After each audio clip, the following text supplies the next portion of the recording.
Boa noite, galerinha, tudo certo? Como é que tá? Então, vamos para mais uma aula de geografia com revisão de conteúdos para nossa avaliação que vai ocorrer nos próximos dias. Então, estudem. Então, nas últimas aulas, nós estávamos estudando sobre a litosfera. O que vem a ser a litosfera? A litosfera é a camada de rochas que compõe o nosso planeta. Nosso planeta, né, dentro da sua estrutura, ele é dividido da seguinte forma: núcleo interno e núcleo externo, que é formado por níquel e ferro, acredita ser sólido, uma temperatura muito elevada, né? O manto, que é uma camada de rochas derretidas, conhecido como magma, e temos também a nossa crosta terrestre, que ela é dividida em crosta continental e crosta oceânica. Dentro da nossa crosta terrestre, encontramos três tipos de rochas principais: as rochas magmáticas, sedimentares e metamórficas. As rochas magmáticas ou ígneas são aquelas rochas que se formam a partir do resfriamento do magma, né? Que se forma a partir da solidificação do magma. Quando ele é expelido do centro da Terra, né? Chega até na superfície, quando ele se resfria, ele acaba se tornando esse tipo de rocha ígnea. Temos dois exemplos de rochas magmáticas, que é o granito e a pedra brita. O granito é muito utilizado aí na confecção de pias, banheiros, pisos, e a pedra brita, né, o basalto, que é utilizado na construção civil. Rochas sedimentares são aquelas rochas que se formam a partir do desgaste de outras rochas. Conforme, né, a rocha vai se desgastando lá em cima, no topo, ela vai sendo transportada até as porções mais baixas e se acumulando. Conforme vai passando o tempo, vai se acumulando outros tipos de rochas, restos de outras rochas, até formar esse tipo de rocha devido à pressão, né, o peso que exerce sobre a outra. Então, um exemplo desse tipo de rocha é o arenito. Já as rochas metamórficas são aquelas rochas que se formam a partir da transformação de outras rochas. Por exemplo, quando a rocha magmática ou a rocha sedimentar acaba mergulhando no manto, né, lá no centro da Terra, ela acaba se misturando devido à alta temperatura e à pressão que outras rochas exercem, ela acaba sofrendo uma mudança na sua estrutura física e química, tornando ela nem rocha magmática e nem uma rocha sedimentar, mas sim uma rocha metamórfica. Exemplo desse tipo de rocha, temos o mármore. Mármore que é bastante utilizado na confecção de pisos, pias, túmulos, e foi utilizado aí na construção do Taj Mahal. Tá? Agora vamos falar um pouquinho sobre a configuração da crosta terrestre. Desde o início do século, a comunidade científica acreditava que desde que a Terra se formou há 4,5 bilhões de anos, ela sempre teve essa configuração que vocês estão vendo. Porém, em 1910, um geofísico chamado Alfred Wegener lançou a teoria da deriva continental. Nessa teoria, né, ele diz que quando a Terra foi criada, há 4,5 bilhões de anos, havia somente um grande e gigantesco bloco de terra que chamou de Pangeia.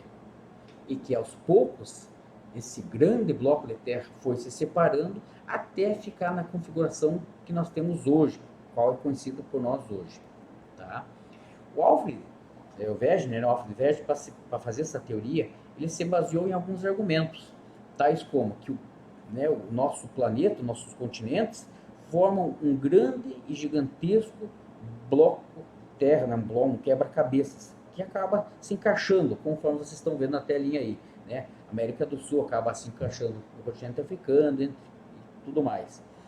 Ele também se baseou em restos de fósseis vegetais que foram encontrados em diversos continentes que tinham mais ou menos a mesma idade, além de fósseis de animais, como dinossauros, dentre outros.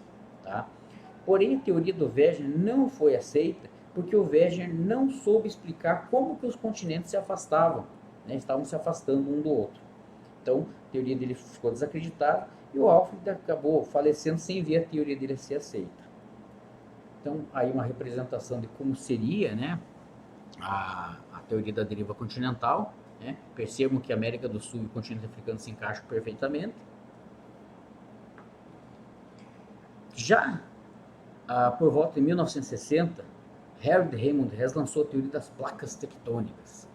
Segundo esse cientista, o nosso planeta estava dividido em várias placas e que essas placas se movimentavam em cima da astenosfera, né, que é uma fina camada entre a crosta e o manto. E que essas placas, em algum momento, elas se afastavam, outras elas se encontravam, outras elas se esfregavam. E cada vez que isso ocorria, gerava uma mudança no relevo terrestre.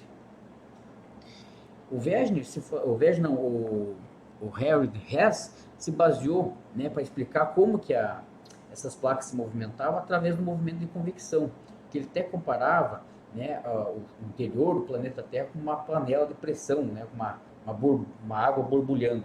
Então, conforme vocês estão vendo a imagem, né, ele acaba fazendo um movimento de convecção e esse movimento acaba empurrando os continentes, né, essas placas tectônicas, fazendo com que os continentes ora se separem, outras vezes se encontrem.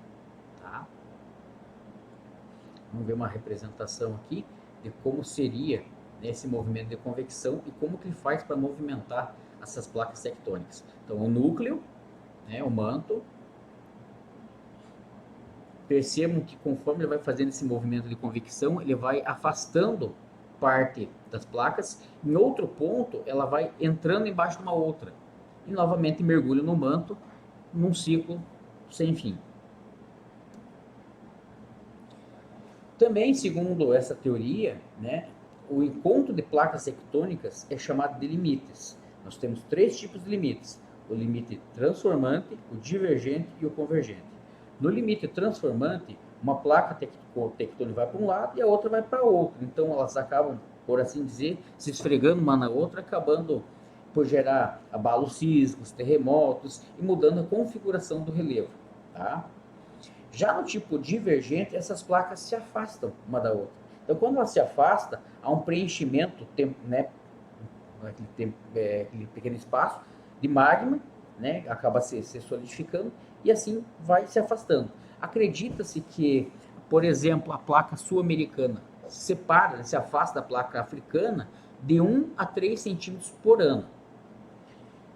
O terceiro tipo de limite é o limite convergente, onde as duas placas se chocam, onde a placa maior acaba entrando embaixo da placa menor, fazendo com que haja um soerguimento da crosta terrestre naquele pequeno, né, espaço, gerando então montanhas ou uma cordilheira, como é o caso aqui da América do Sul, onde a placa sul-americana se choca com a placa de Nazca, e a placa de Nazca acaba mergulhando embaixo da placa sul-americana, fazendo com que há um soerguimento da crosta, gerando a Cordilheira dos Andes. Tá? Vamos dar uma olhada aqui. Dá uma olhada, gente. Então, vamos exercitar um pouquinho o pensamento. Temos aqui o mapa de placas tectônicas. Percebam, a placa sul-americana ela se afasta da placa africana e ela acaba se chocando com a placa de Nazca. Tá? Perfeito? Agora, olhem essa imagem que foi tirada de uma reportagem aí de um jornal aqui do Brasil. Qual é o erro? Na imagem que a repórter está mostrando, há uma separação, né? A placa sul-americana está se afastando da placa de Nazca. E nós sabemos que isso não ocorre. Muito pelo contrário, a placa sul-americana ela se choca com a placa de Nazca. Por isso que temos aí, né? Foi gerada a Cordilheira dos Andes aqui no Chile. Beleza? Ainda falando sobre a litosfera, nós temos os agentes internos criadores do relevo, que é o tectonismo e o vulcanismo.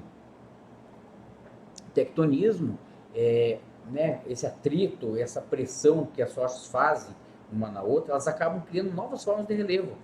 Né? Quando do tipo transformante acaba se esfregando uma na outra, acaba mudando completamente o relevo que tem ao seu redor. E o vulcanismo é aquilo que a gente já estava falando antes, né? Quando o magma é expelido para fora, acaba gerando um novo tipo de relevo, assim que ela se resfria e tudo mais, tá? Nesse mapa aqui, mostra o Círculo de Fogo do Pacífico, que é, né, um lugar localizado aí entre a placa sul-americana, a placa norte-americana, a placa eurasiana, né, a placa australiana.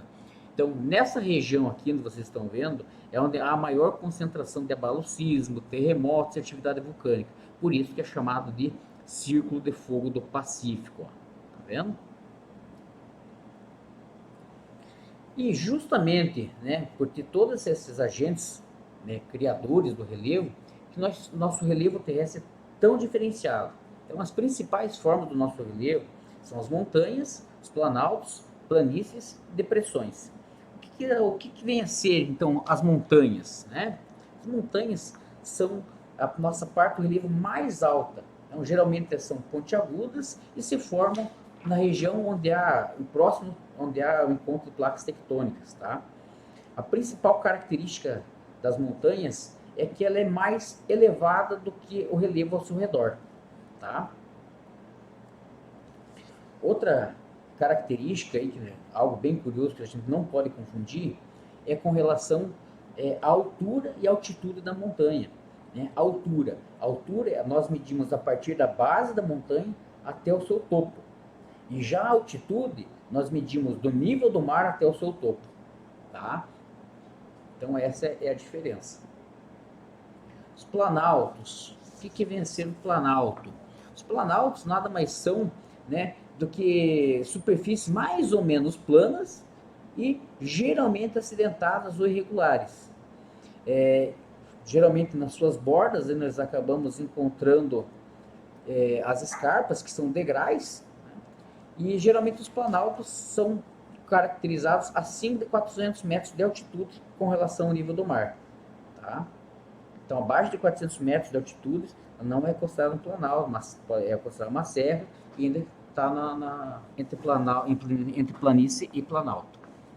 Já as planícies correspondem a superfícies relativamente planas, são bem retinhas e ficam localizadas geralmente próximos do litoral, próximo do nível do mar. São áreas também que, por serem mais baixas, é onde acaba parando o acúmulo, né, o sedimento de outras rochas que vêm das superfícies mais altas. Já as depressões configuram como uma unidade de relevo que possui uma área mais baixa em relação às áreas que estão ao seu redor. Então, depressões, temos as depressões relativas e as depressões absolutas.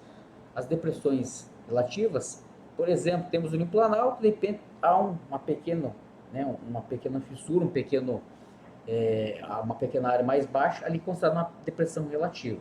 E já uma depressão absoluta, ela é caracterizada quando esse rebaixamento do relevo é superior, né, ao nível do mar, é mais profundo que o nível do mar. Daí é caracterizado como uma depressão absoluta.